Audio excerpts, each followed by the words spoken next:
Em nome do Pai, do Filho e do Espírito Santo. Amém. Salve, meu irmão e minha irmã. Hoje, 1º de setembro, terça-feira, 22ª semana do Tempo Comum. A Igreja nos propõe o Evangelho de São Lucas, capítulo 4, versículos de 31 a 37. Naquele tempo, Jesus desceu a Cafarnaum, cidade da Galiléia, e aí ensinava aos sábados.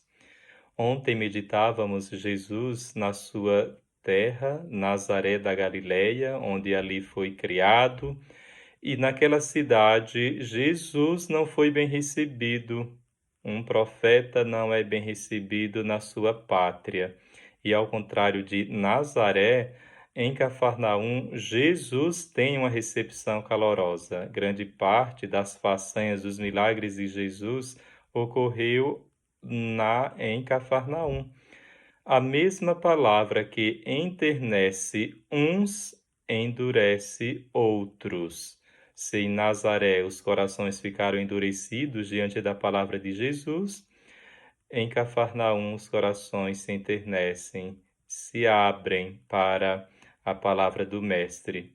E nos diz o texto que as pessoas ficavam admiradas com o seu ensinamento, porque Jesus falava com autoridade.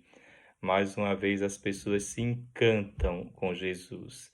Ele fala com autoridade. Se ele fala com autoridade, é porque os escribas, os mestres da lei, não falam com autoridade. E o que, na verdade, os escribas ensinam? Eles eram discípulos de Moisés. Eles estavam sentados na cadeira de Moisés. Na verdade, eles reproduziam à maneira deles o pensamento de Moisés. Os fariseus disseram ao cego de nascença, numa passagem que Jesus curou um cego de nascença no Evangelho de São João: Tu sim és seu discípulo, no caso de Cristo. Nós somos discípulos de Moisés. Então, eles, os escribas e fariseus, na verdade, eram fiéis à doutrina de Moisés. E diante deles está ali quem é maior do que Moisés. Jesus, quando falava, não citava Moisés. Jesus não estava fundamentado na palavra de Moisés, porque o próprio Moisés já falava acerca de Jesus. Para horror de todos, Jesus quebrou esta corrente de tradição, ou seja, de falar fundamentado na lei de Moisés. Jesus não invocava os pais, Jesus não invocava os patriarcas, Jesus invocava o Pai, o seu Pai que está no céu. Jesus não falava como um rabino, Jesus falava como o Filho de Deus. Jesus não reproduzia o pensamento de Moisés. Isso era monstruoso, isso era absurdo, tanto para os escribas como também para os doutores da lei, pois o próprio Jesus é a revelação de Deus em pessoa. Em Jesus se cumpre toda a lei e os profetas. Nos diz ainda o Evangelho: na sinagoga havia um homem possuído pelo espírito de um demônio impuro que gritou em alta voz: O que queres de nós, Jesus Nazareno? Vieste para nos destruir? Eu sei quem tu és. Tu és o Santo de Deus. Queridos irmãos e irmãs, em plena sinagoga, um lugar sagrado, estava um homem possuído pelo demônio. Com o ensino dos rabinos, o espírito imundo não se sentira ameaçado, nem mesmo incomodado. Por quê? Porque não tinha unção. Aqueles rabinos não estavam ensinando ou pregando, impulsionados pelo Espírito Santo, mas quando vem Jesus, o Santíssimo, a sinagoga estremece. O homem que está possuído por muitos demônios diz: O que queres de nós, Jesus Nazareno? o que queres de nós, no plural. Vieste para nos destruir, eu sei quem tu és o Santo de Deus. Espírito conhece espírito. O demônio faz uma declaração belíssima acerca de Cristo. Eu sei quem tu és. Tu és o Santo de Deus. Muitas vezes os demônios são mais ortodoxos e corretos na doutrina do que alguns teólogos liberais que chegam a negar a divindade do próprio Cristo. Mas o conhecimento que os demônios têm de Cristo é destituído de fé, de esperança e de amor. O demônio não tem fé em Cristo, nem esperança, nem amor. E nós podemos nos perguntar: o conhecimento que nós temos de Cristo nos leva a ter fé nele, a ter esperança, a amá-lo?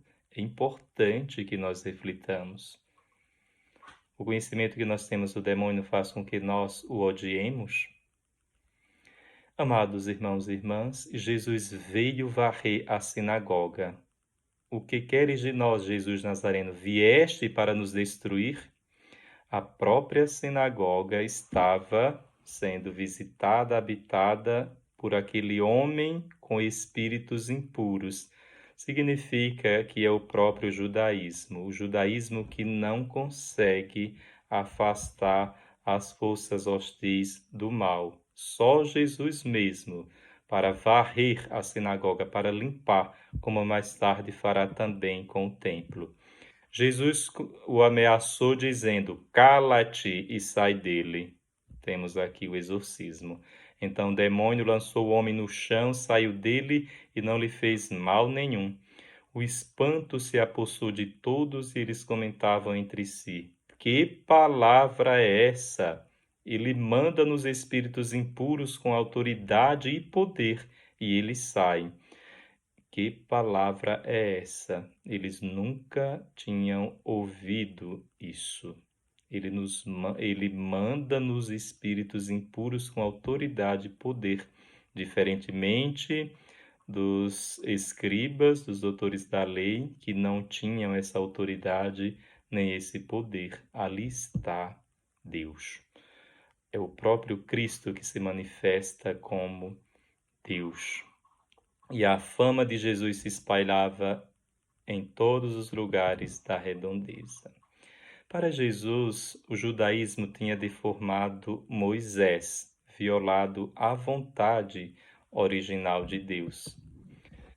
É interessante que nós saibamos que os santos não tinham medo dos espíritos malignos. Há uma história interessante acerca de São João Maria Vianney, que um dia ele se assustou, na verdade à noite, quando ele se acordou com fortes golpes na sua porta. E ele havia comprado adornos para a igreja e pensara que seriam ladrões que estavam tentando roubar aquilo que São João Maria Vianney comprou para a igreja, os adornos.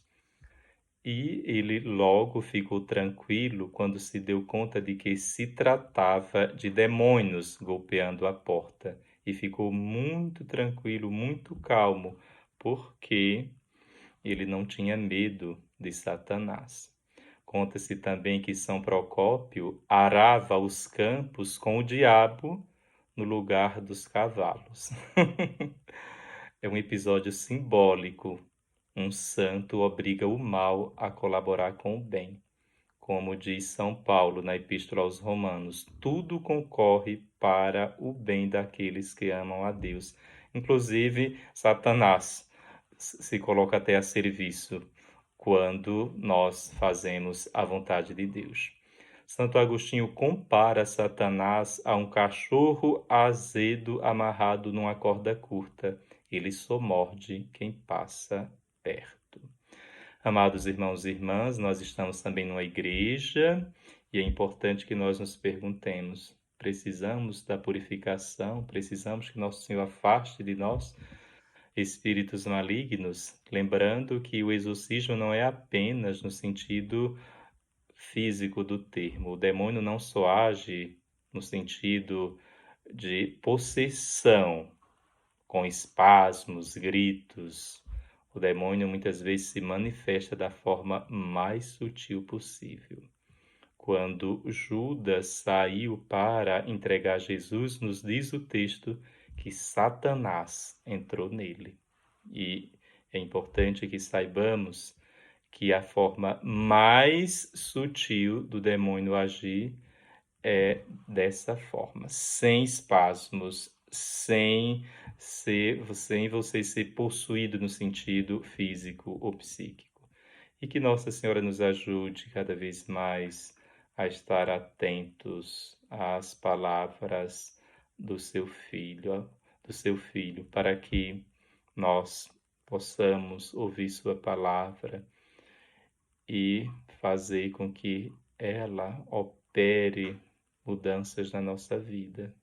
Que Maria Santíssima faça com que o nosso coração seja purificado e que a palavra de Jesus nos incomode, que a palavra de Jesus faça com que tudo aquilo que for pecaminoso, que for hostil, que for contrário à vontade do Senhor, possa ser afastado.